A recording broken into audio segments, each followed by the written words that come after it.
Good evening and a warm welcome to all the viewers joining us for today's webinar. I am Avinash Singh, and on behalf of Neolife, the Oncology Division of RPG Life Sciences, I welcome all for today's webinar on combination chemotherapy and immunotherapy in advanced lung cancer as a frontline treatment option. It's my pleasure to introduce our guest speaker for today, a highly respected and a well-renowned oncologist of India, Dr. Sham Agarwal. Welcome, sir. Pleasure having you here today with us. Dr. Agarwal is a senior consultant and head of department medical oncology at Sir Gangaram Hospital in New Delhi. Dr. Agarwal is known for his research and clinical trials. Besides pioneering work in stem cell transplant, he is also the founder chairman of National Cancer Foundation. Dr. Agarwal has done his MBBS and MD medicine and later underwent a special training at prestigious AIMS in Delhi. Having special interest in bone marrow transplant, Agarwal sir underwent training at University of California, Los Angeles and St. Vincent Hospital in Sydney. Being a renowned oncologist, Agarwal sir has been honored with many awards and recognition, including the NIH International Fogarty Fellowship and ICMR Senior Research Fellowship. Sir has also been involved actively in creating awareness program for bone marrow transplant and colon cancer. So without any further ado, I would like to welcome Dr. Agarwal and would request him to please carry forward the session. Thank you, sir. Over to you. Thank you, Avinash, for the kind introduction. And good evening to all the people who have joined this webinar. So I think we'll try and focus on the new developments in the field of lung cancer, which actually have evolved very rapidly in the last 5 years or so, where the use of a combination of chemotherapy and immunotherapy has taken a front line. So this is what we want to focus today in this meeting. So this is the outline for the talk. We'll talk about prevalence, risk factors, treatment approach, guidelines, and a case study also. Next, please. So I think we all understand that the incidence of lung cancer in our country is increasing fairly rapidly. We had nearly 70,000 new cases in 2018, but I think in 2020, I think the number is touching 1 lakh or even more per year. And next, please. So this is shown in the next slide. This is the number of cases as per Globocan, and 67,000 cases. And this is the 5-year prevalence of 65,000 or so. But I think these numbers are really going up fairly rapidly. And this is because of the risk factors with which we are faced in our daily lives. Next slide shows those risk factors, which include an aging population because of the socio-economic development. I think pollution has really played a huge role in the the higher incidence of lung cancer. We all understand tobacco smoking, which is still associated with almost 80 to 90% of lung cancers, and including passive smoking plays a very big role. So I think the other underlying diseases like COPD, some rare family history is also important. But then I think pollution, tobacco, exposure to radon and to radiation. So these are important risk factors which are responsible for high numbers of lung cancer as they are evolving in our country. Next, please. So I think maybe 2, 3, 4 decades ago, lung cancer was actually taken as one disease. But then as we have got more and more understanding on the pathology, and then on immunohistochemistry, and then now on molecular biology, we can subdivide them into small cell lung cancer, about 15%, and non-small cell around 85%. And out of these non-small cell lung cancer, nearly 50 to 60% patients are either adenocarcinoma or large cell, and squamous cell has actually become a little less nowadays in our practice. Next, please. So histology is so very important, and as I said, in order for us to distinguish between varieties of non-small cell, two IHC markers, one is TTF1 and the other is P63, are extremely crucial to do because that helps us distinguish between squamous and non-squamous, and that is very very important because our treatment is dependent on those two type of histologies when it comes to non-small cell lung cancer, which is what we are going to be focusing on. Tumor stage is critical because I'll just show you the slides. And then, of course, nowadays you have molecular characteristics. And then other important factor to determine the treatment modality is the performance status, whether the patient is able to tolerate the chemotherapy drugs or not. And of course, comorbidities which help us choose the single drug or two drugs, or even for that matter, drugs like immune checkpoint inhibitors, which we will be talking about. Next, please. So I think this is a very basic slide. The tumor is confined to the lung, and then the stage 1. If it is gone to the nodes, stage 2. If it is still resectable, hilar nodes, stage 3A. And if the patient has mediastinal nodes, and that to bilateral, stage 3B. And if the patient has distant sites of metastasis, becomes a stage 4. So these are important landmarks which are clinically and radiologically identified, and of course the role of EBUS and even mediastinoscopy is there, including PET CT scans to decide which stage the patient is. So we are basically focusing today on stage 3B and 4, which are not amenable to curative treatment, which is chemoradiation or surgery. So today's talk is focused on inoperable lung cancer, metastatic disease. So this is the as I said, in stage 1A and B, which is about 20-25%, and the advanced stages are more common. As you can see, nearly 70-80% patients are either in stage 3 or stage 4. And if somebody has stage 1 to stage 3A, then this is operable. And patients with stage 2 and 3A require adjuvant therapy in the form of chemo and radiation. And you can expect only about 40% or even less to have a 5-year overall survival or a cure. So still a very, very bad disease, even after the surgery has been done in patients with stage 2 or stage 3A. But that's how the disease is, and the understanding of the disease is at this point in time.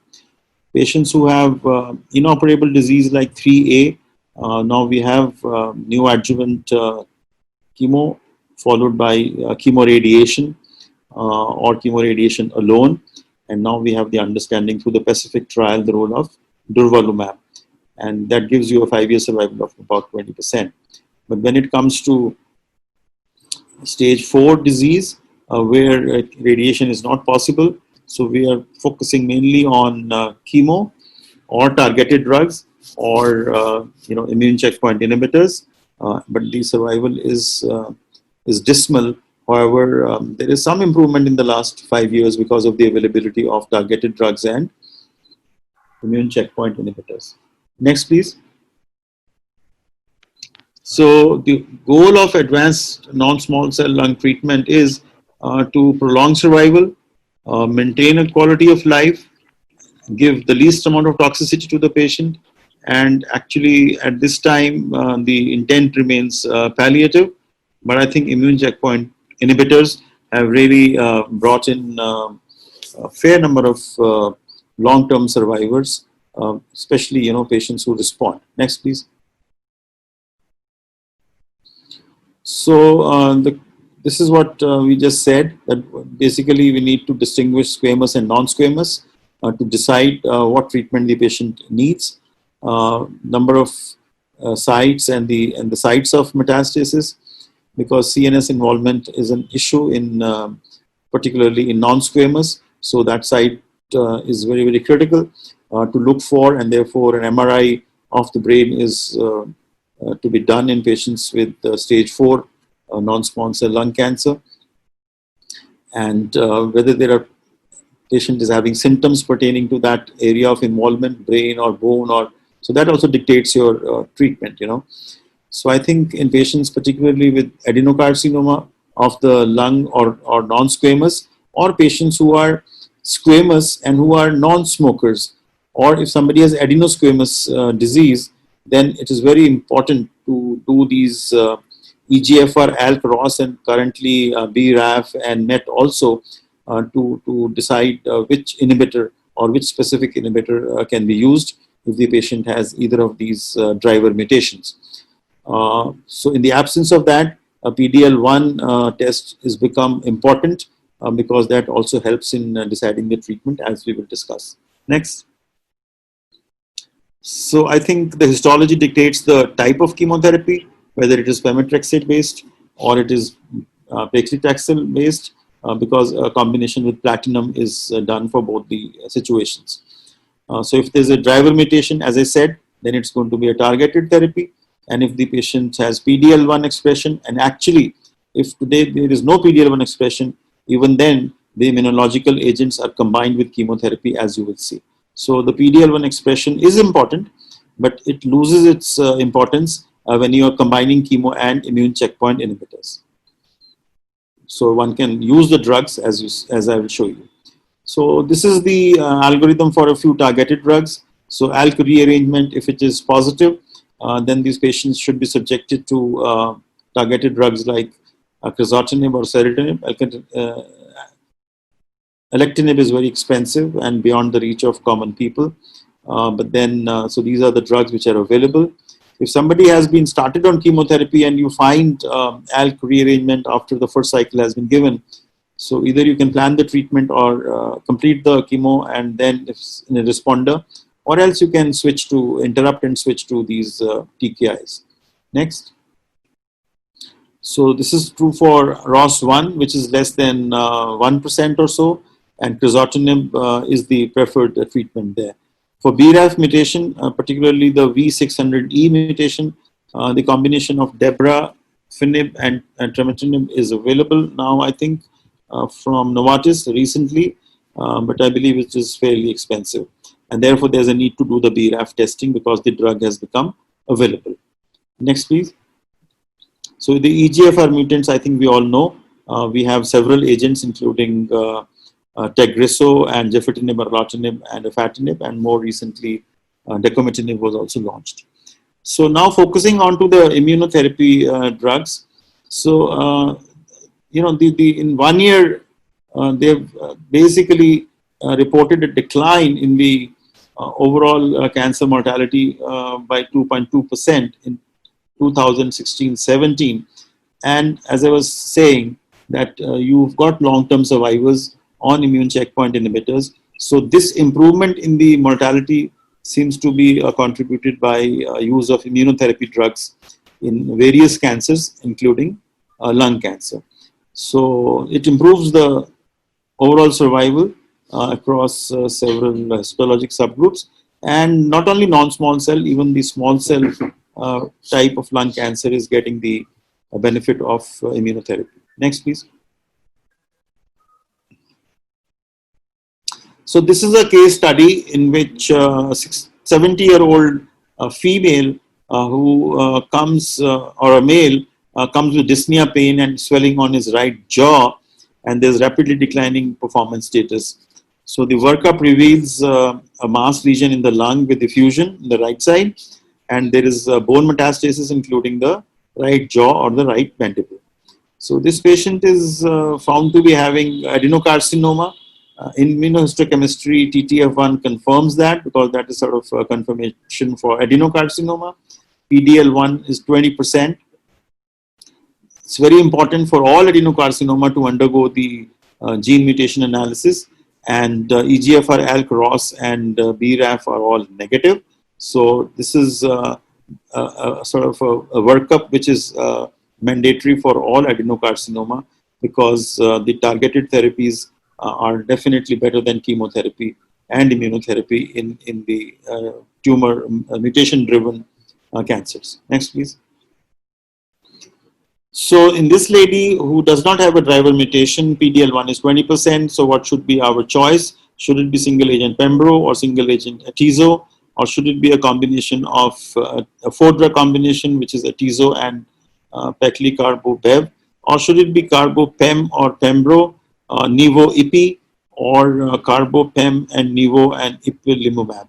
So these are various choices which are given here. So let's see what is the data for some of these drugs.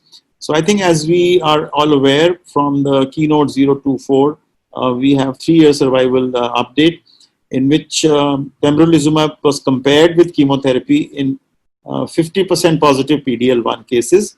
And you can see here, and this was a TPS, that is the tumor proportionate score, the positivity of the PD-L1 on the tumor cells. So you can see at 3 to 4 years that the survival in patients who had PD-L1 positive more than 50% is statistically significant in favor of pembrolizumab, and therefore an elderly individual who has a tumor which is more than 50% PD-L1 positive can be given pembrolizumab in the first line and can be spared of the side effects of chemotherapy. Next. So this is the Empower 110 study, which compares atezolizumab to chemotherapy, again in chemotherapy naive patients who are squamous or non-squamous. And as you can again see here, so if actually the PD-L1 staining is different for atezo, which is the tumor cells, and the immune cell score, if it is TC3 or IC3, then the chemo is inferior. So like you saw in Pembro, the PD-L1 should be more than 50%, but in the atezo, the methodology for PD-L1 staining is different, and it has to be TC3 or IC3 because only then you get the benefit of single drug atezo. So these are approved in the US FDA in the first line, because atezo gives you 20 months as compared to chemo in the first line if your TC3 or IC3 is there. So therefore, it is important to consider atezo or pembro in patients who are PD-L1 positive in the first line, and you can avoid chemotherapy. Next. So now coming to more important issues, which is the combination, which is the focus of the talk, that patients are either given pembro or chemo with chemo or chemo alone. And these are patients of non-squamous histology, no driver mutation, good performance status, and one measurable lesion at least. So next, please. So there is no PD-L1 included in this analysis, which is the overall survival here. So you can very clearly see that pembro, when added to pem-carbo, gives you a better overall survival, which is and the p-values are 0.56, and even the progression-free survival is in favor of combination. So this is an important landmark study which shows that irrespective of the PD-L1 testing, there will be improvement by using the combination of pembro and chemo. Next. But if you do the next, please. If you go by the PD-L1 testing, you can definitely see that patients who have the lowest PD-L1, which is 0, they also benefit. However, the benefit is less than as compared to patients who have TPS scoring of more than 50%. But then, so therefore, which is quite logical, that patients who have PD-L1 expression, they have a much better overall survival, 27 months as compared to 17 months for patients who do not have PD-L1 expression. These are the side effect profile. As you can see, there isn't much difference between the side effects of chemotherapy, grade 3 to 5, or which led to death. They are similar on both the sides. And immune-related side effects, of course, were much more than as compared to, because they did not receive any pembro. Next. So that was about pembrolizumab. But then we do have the availability of atezolizumab, so which is combined with the other standard chemotherapy protocol for non-squamous, which is nab-pacli-carbo. And so you can see again here that there is an improvement in the non-squamous in the IM Power 130 study, But I think there is another study which I'll just show you. Next, please. Yeah, so this is the more important study, which uses the standard chemotherapy, which is carbo, pecli, and bev.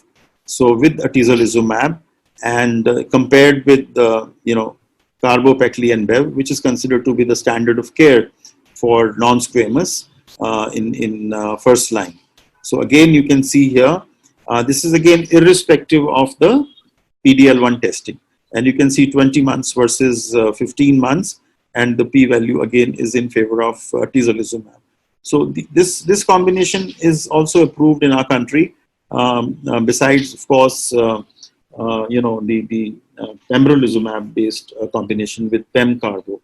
So this is if you're not even able to do the PD-L1 analysis, so this combination can be utilized in frontline treatment for patients with adenocarcinoma. Next, please. So those were the two combinations, irrespective of the PD-L1 testing, where chemo can be combined with an immune checkpoint inhibitors. But this is another landmark study where IO, which is Nivo and ipilimumab, are used in combination in the first line, where no prior systemic therapy, no sensitizing EGFR ALK mutations, good performance status, and no CNS involvement. So, and PD-L1 more than 1%, PD-L1 less than 1%. So patients were either given Nivo-Ipi or chemo, or Nivo alone, or here a Nivo-Ipi chemo or a Nivo chemo. So this is another landmark study, which is Checkmate 227, and just see the results. Next. So this trial included both squamous and non-squamous, and as you can see here, for efficacy findings in the part, study of the, so you can see the red curve, which is Nivo-Ipi for PD-L1 more than 1%. So it stands out in favor of the IO drug for patients who have a PD-L1 expression of 1%. So this actually, spares your patient from the use of chemotherapy in first line, and therefore you can use Nivo-Ipi as Nipi perhaps becomes available maybe end of this year or next year. So this is going to be an important consideration for patients who have PD-L1 more than 1% from the Checkmate 227. Next. So this is the other study in which Checkmate 9LA design, in which you see Nivo-Ipi was combined with 2 cycles of chemo and was compared with 4 cycles of chemo. So this is again a very important study because once Ipi becomes available, so this is I think again approved now. Here the dose of ipilimumab is actually not very huge, and it's given every 6 weeks, and therefore the toxicity is lower, and the cost also will perhaps not be a big factor because the dose of Ipi and the duration or the interval between the 2 Ipi is much lower. Next, please. So this is another fairly good outcome here, because the hazard ratio is 0.66, and you're just giving 2 cycles of chemo along with Nivo-Ipi, and followed by, of course, the maintenance immune checkpoint inhibitors. So again, you see here, so 2 cycles of chemo and Nivo-Ipi gives the overall survival benefit, irrespective of the PD-L1 expression or histology. So this can be used in squamous, non-squamous, whether the PD-L1 expression is there or not there. So these are, really changing the scenario. I understand that these drugs are very expensive at this point in time, but then I think as time passes, the drugs will become cheaper and, add on to months and years to the lives of these patients, irrespective of the PD-L1 expression. Next. So incorporating data into optimized treatment selection. So as I've shown you, so if you have good PD-L1 expression more than 50%, or for atezolizumab, it's going to be like IC3 or TC3, then you can spare these patients of chemo and give single agent inhibitor, which is immune checkpoint inhibitor. And therefore, you can avoid the use of chemotherapy. Next.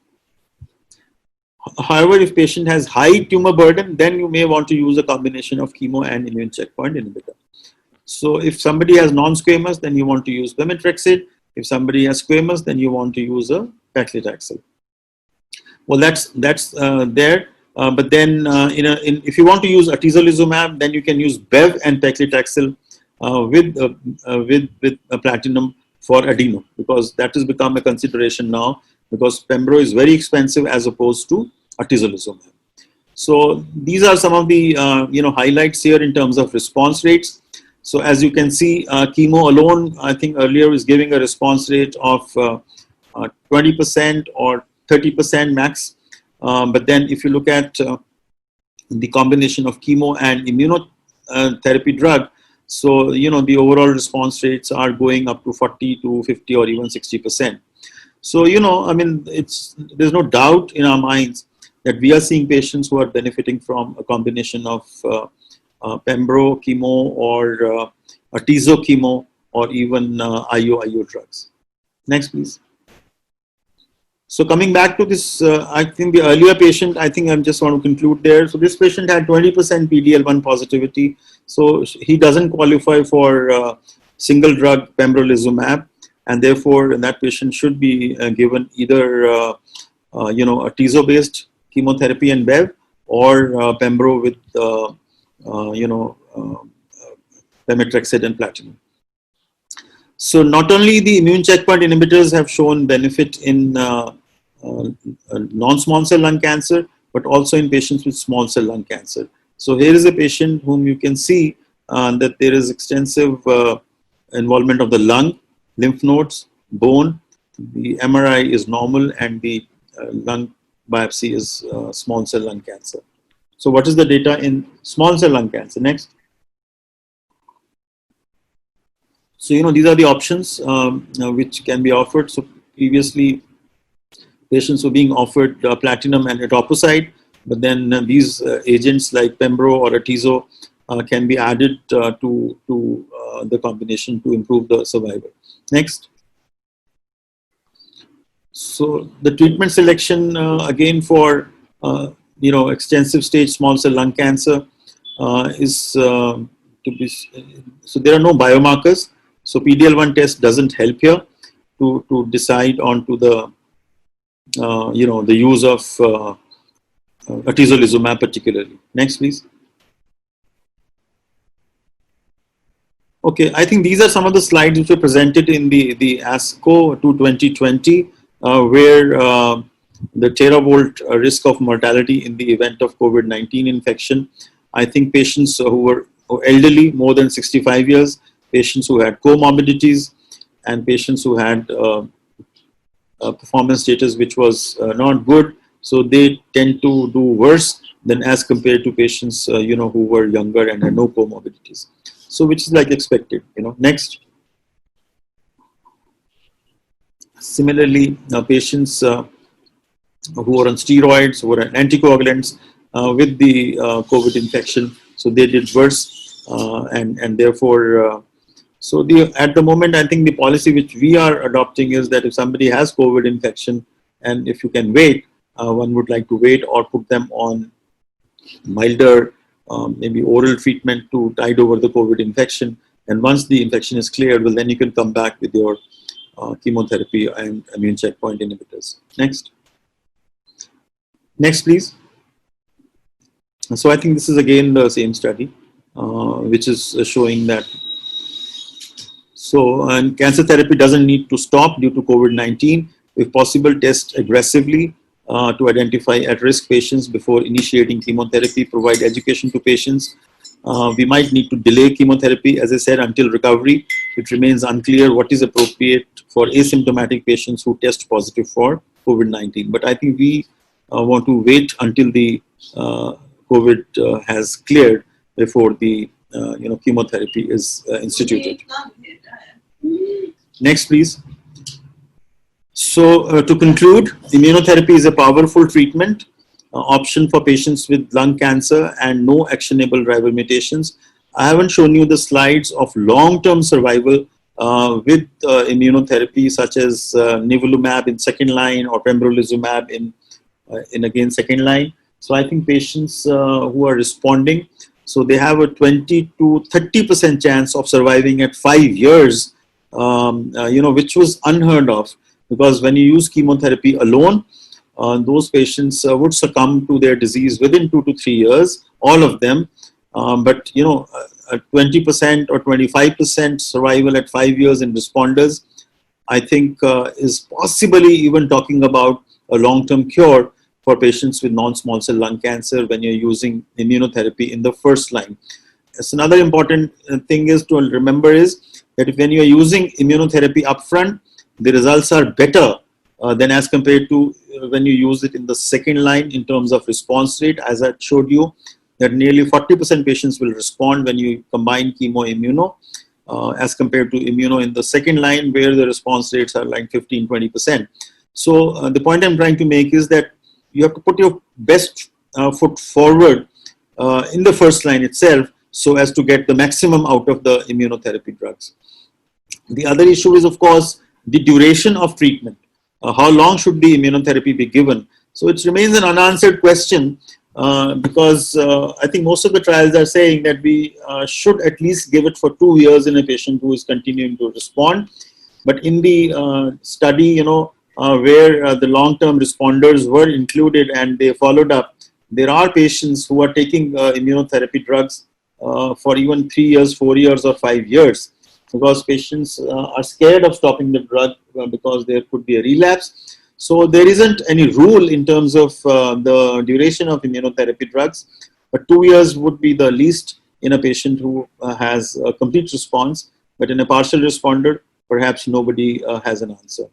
So I think I've shown you at least 4 or 5 combinations which could be used along with immunotherapy, where Atezo is there, where Pembro is there, where Nivo is there. So it can be an IO-IO combination, especially when you're talking of Nivo in the first line, or it could be a chemo immuno or a chemo immuno and VEGF in when you want to use Atezo with carbopacli. So you have numerous you know, combinations which are available, and so you need to use them judiciously and preferably in the first line. Can I have the previous slide? Yeah, please. Sorry. Yeah. So you know, I think these are important factors. So I think cost remains a very, very critical factor, because you want to use these drugs because of the improvement in the response rate, improvement in the progression-free survival, improvement in the overall survival.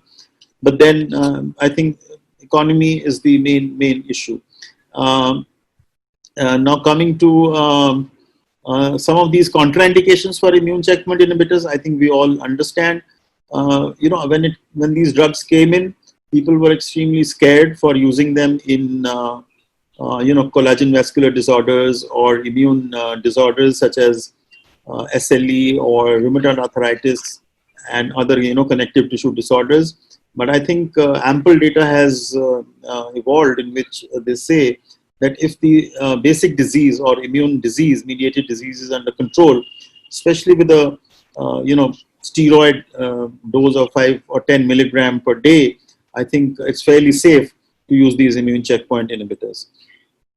And now coming to the side effects of these drugs, so I think all of us are using these drugs fairly commonly, and so we haven't really seen too much. But then I think skin rashes are fairly common. Hypothyroidism you need to watch out for, and of course GI toxicity, pulmonary toxicity, endocrine toxicity.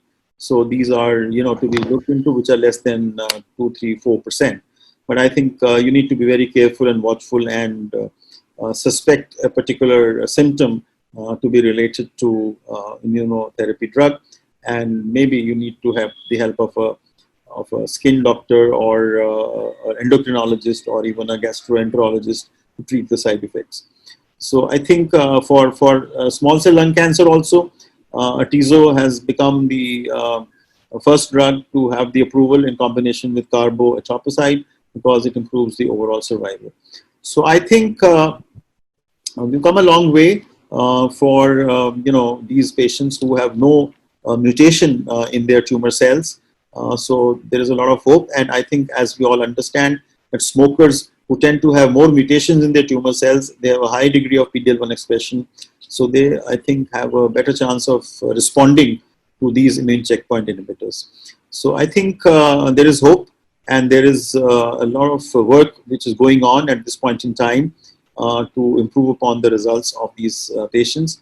And I think I can stop here, and we'll be happy to take any questions from anybody.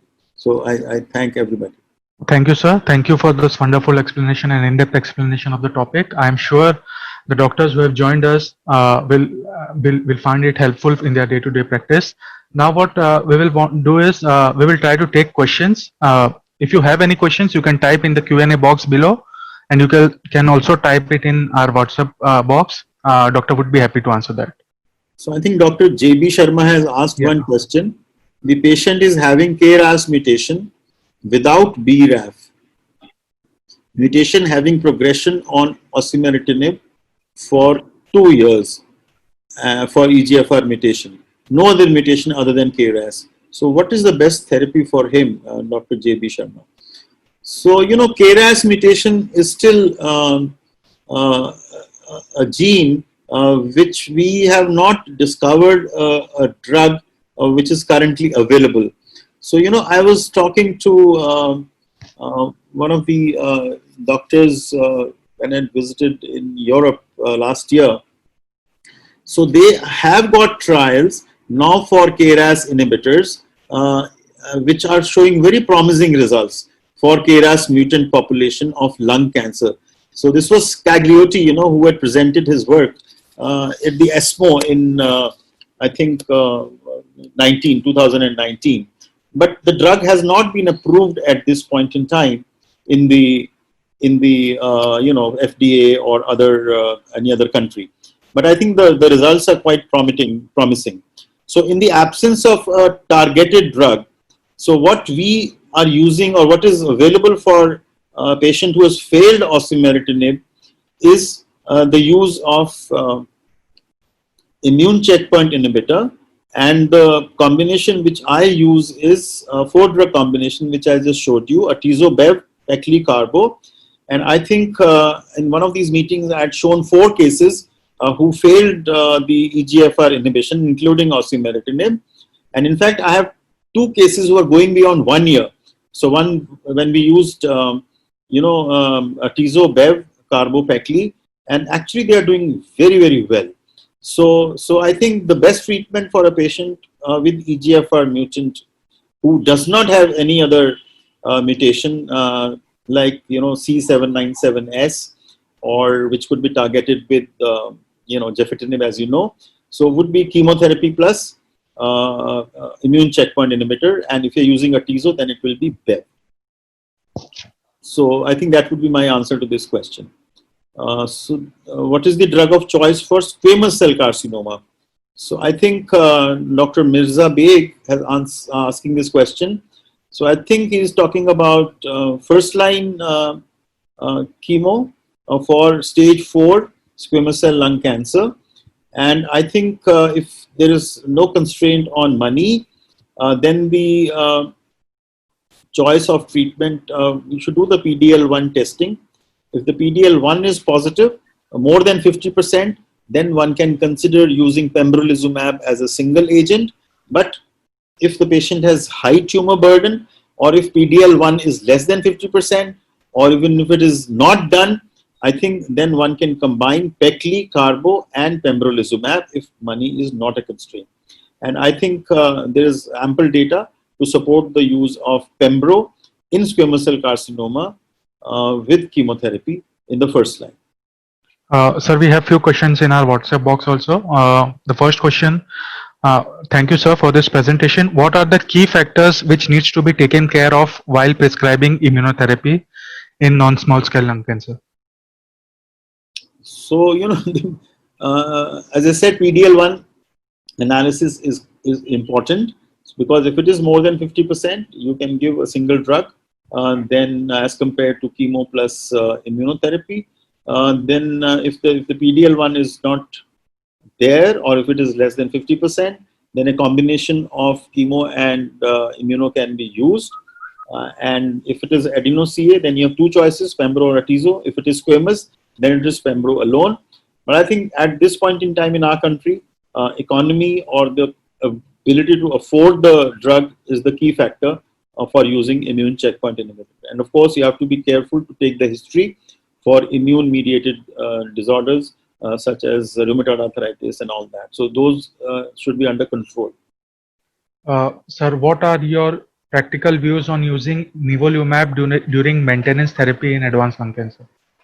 So nivolumab at the moment is indicated in patients in second line, and we have more than 20 patients who are on second line nivolumab, and then the side effect profile is very manageable, barring hypothyroidism or some skin rash. We have not seen too many side effects. So as I said, the duration is not clear, but I just had a patient who is doing extremely well for more than 2 years. So we decided to stop the drug at 2 years, and the patient is doing quite well at this point in time. Another patient took the drug for almost 1.5 years. So the duration is important, and we need to use the drug on a 2-weekly basis. That's what we are doing at the moment, although there is a 4-weekly protocol also which doubles the dose of nivolumab. So 2 more questions. Dabrafenib and trametinib as a first line therapy for BRAF mutation positive patient. What is your view on that?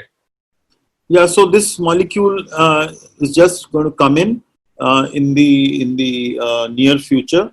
So if you look at the data for chemo naive or treatment naive patients, so there is a response rate of nearly 64 or 65%. We haven't used this drug so far, and but then there are people who actually the drug is approved in first or second line. But I think if you discover the BRAF mutation and if the patient can afford, so I like to perhaps use the drug in the first line, and the side effect profile with that combination of dabrafenib and trametinib is like fever, so which you should be you have to take care of that fever by dose reducing, or because nearly 50% of the patients will develop fever, but only 5 to 7% patients develop grade 3 fever. Grade 4 is usually not there. So then you have to be careful to decide whether it is drug-induced fever or it is because of the infection, etc. But I think the option is there for first line as well as for second line for a BRAF V600 mutation. It should be V600. The drug only works for V600 mutations, not for the non-V600. There is no data. One last question, sir. Doctor, immunotherapy improves the response rate with chemotherapy combination. However, the response time is long. So which alternative option can be used in order to reduce the response time? No, so patients who are responding or who possibly have stable disease, so they are actually patients who convert into long-term responders. So, you know, I mean, that is, so what can be done to improve the existing data, right? That is the question. Maybe, yes, sir. Right, okay. So that's a research subject as to how you can build upon this data which we already have with the immune checkpoint inhibitors and chemotherapy. So that is a a critical question. So if you want to, so you have to sort of think in terms of combining immune checkpoint inhibitors with other class of drugs, which could be VEGF inhibitors, or which could be other immune modulators, which are not available at this time and possibly in different phases of development, to consolidate the efficacy of immune check, because the chemo is given only for 6 cycles, and then it is only immunotherapy which is given. So as I said, only 20% of these responders are going to survive beyond 5 years or for 5 years. So which means that 80% are going to be lost in between on immune checkpoint inhibitor. So the question is very valid. So how can we get the curve up from 20% to 30%, 40% or 50%?